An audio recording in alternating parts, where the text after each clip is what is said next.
Son las 4:27 y hoy deja territorio de Rusia uno de los principales asesores del presidente Putin.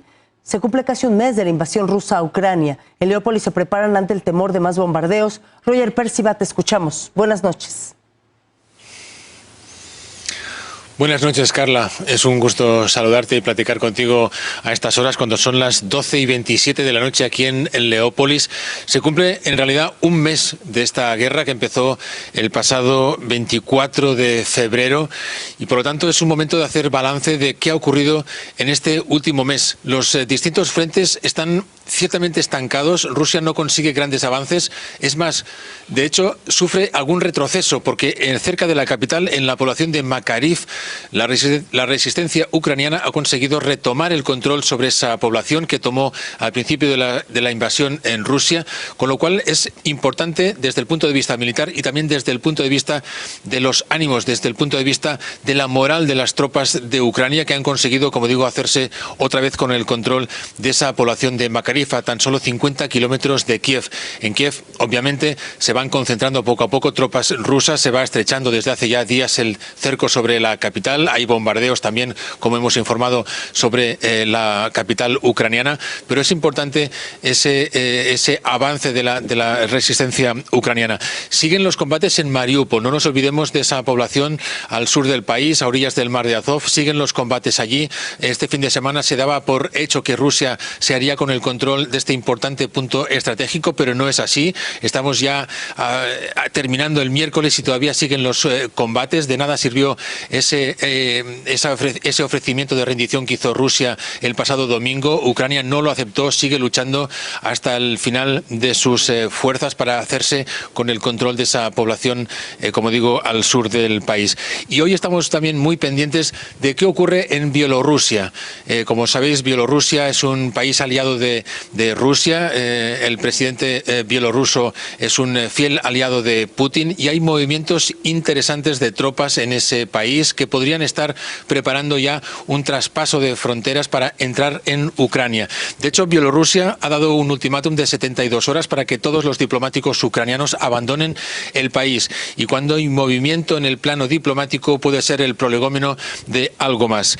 Y estamos también muy pendientes de la llegada a Europa del presidente estadounidense Joe Biden. De hecho, llega este jueves, lo hará en Bruselas, donde participará en una reunión extraordinaria de la OTAN, también en un consejo de la Unión Europea y del G7. Y el viernes Biden estará en Polonia. Biden, que en las últimas horas ha advertido una vez más del peligro de que Rusia utilice armas químicas aquí en Ucrania. Y ya recordamos que Biden ya advirtió antes de la invasión, días antes de la invasión, de que esta tendría lugar. Por lo tanto, hay que tener muy en cuenta esos advertimientos que hace Estados Unidos. Estados Unidos que, por cierto, y también la OTAN, han hecho hoy una estimación de las bajas rusas en esta guerra, en este primer mes de guerra aquí en Ucrania. Según la OTAN, han muerto entre 7.000 y 15.000 soldados rusos.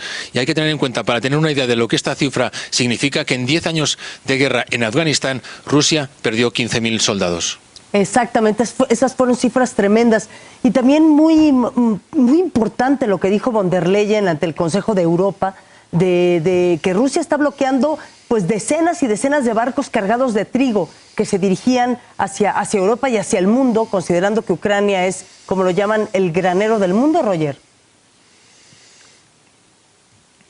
Sí, esa también es una información que desde hace varios días está circulando y es la afectación que puede tener esta guerra no solo aquí en Ucrania y en Europa, sino a nivel mundial en cuanto a la importancia que tiene Ucrania como granero del mundo, como dices, ¿no? Von der Leyen también ha acusado a Rusia de querer estrangular, digamos, económicamente al país y de querer de alguna forma reproducir. También se ha hecho un recordatorio de esa hambruna tan fatal, catastrófica que sufrió Ucrania en los años 30, propiciada por Stalin. Recordamos una hambruna, digamos, orquestada desde Moscú, que costó aquí en Ucrania la muerte de cerca de 6 millones de personas. Y se están haciendo también comparaciones históricas con ese momento, y la verdad es que esta guerra está teniendo repercusiones en toda Europa en cuanto al comercio con la agricultura. Carla.